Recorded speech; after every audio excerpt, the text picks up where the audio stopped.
XFM News on point.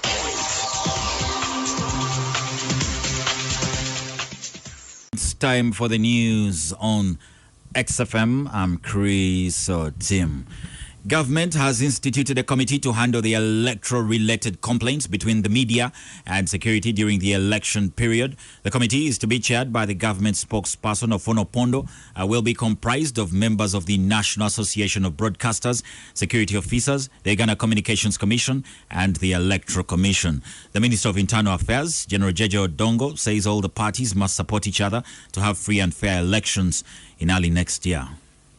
That we will form a committee that will be chaired by Ofono Pondo and will consist of UCC, the security elements, the media houses, Electoral Commission, and it will be chaired by Ofono Pondo. That going forward, all of these matters will be brought under the committee chaired by Ofono Pondo. They will look at it, they will discuss it, and they will be able to give us a product of the discussion in the light of all of those concerns.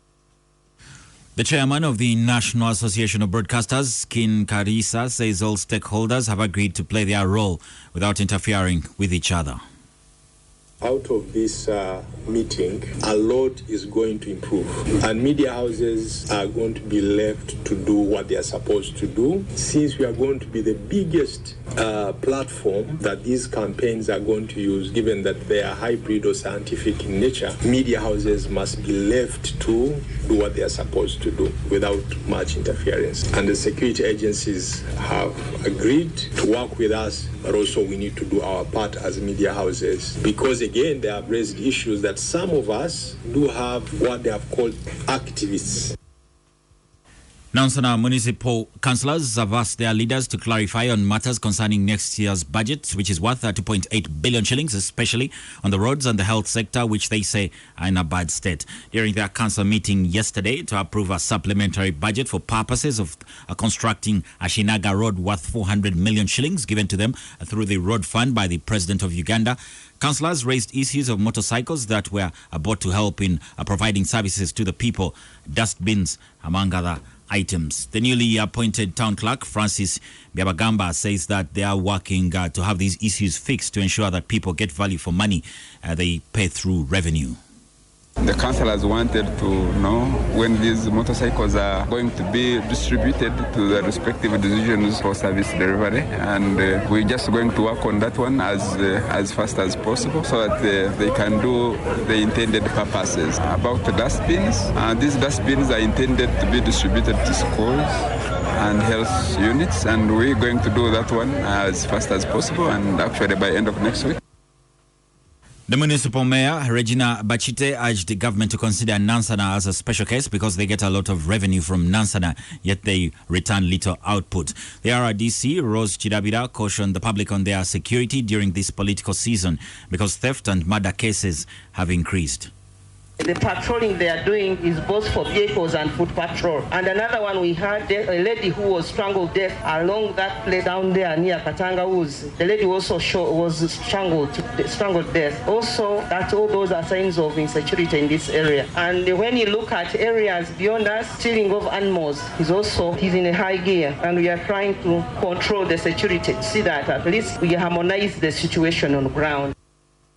The Ministry of Water, Lands and Environment, together with our civil society participatory ecological land use management, PELAM, have launched a multi-million shilling tree planting campaign across the country and urged all Ugandans to embrace it. Stella Lutalo, the executive director of PELAM Uganda, says that the campaign is to run from October 2020 to October of next year, 2021, and she adds that the initiative is a collaborative effort aimed at combating deforestation, especially on private farmland. The campaign is part of a series of activities to be undertaken by PELAM and her partners in celebrating the 25 years of PELAM Uganda in advocating for healthy agro ecosystems in the country. I must say this is not for Pelham, but we mentioned some of the initiatives by government and other stakeholders. I can say that, yes, the 2.5 million trees is an ambitious target. And I mentioned that Pelham is a network. We work with 60 member organizations. If just each and every one of those farmers plants one tree, we have overachieved. So the cost is not that we have a big budget centrally, but we work through partnerships to make it happen. On to entertainment news, Kim Kardashian West has spent her 40th birthday on a private island with a large group of family and friends. The reality star is facing criticism for hosting a lavish party abroad without social distancing or masks in the middle of the COVID-19 pandemic. She said she hosted the trip after 2 weeks of multiple health screens and asking everyone to quarantine. Posting photos of the event on Twitter, Kardashian West said she was humbly reminded of how privileged her life is. The coronavirus has killed more than 1.1 million people and has caused economic devastation worldwide. In East Africa news, polls have opened in Tanzania's general election following nationwide reports of restricted internet access plus the arrest of an opposition leader in the semi-autonomous islands of Zanzibar. Voters have until 4 p.m. East African Standard Time to cast their ballot. Results are expected to be announced within 1 week. President John Magufuli, whose Chama cha Mapinduzi, also known as CCM party, has ruled Tanzania since independence in 1961, is seeking a second term in office. His main challenger is Tundu Lissu of the biggest opposition party, the Chadema, who survived an assassination attempt 3 years ago. He returned from Belgium in July, where he had undergone rounds of treatment for gunshot wounds. In all, 15 candidates are running for president, including the former foreign minister, Bernard Membe, an ex-colleague turned critic of Mr. Magufuli, who defected from the ruling party and now leads the ACT, Wazalendo. In sports news, Barcelona president Josep Maria Bartomeu has resigned under increasing pressure, but said he had accepted proposals for the club to join a European Super League. Fans had been trying to remove Bartomeu, who became president in 2014 and had fallen out with Lionel Messi. He stood down on Tuesday along with the entire board of directors of Barcelona Football Club.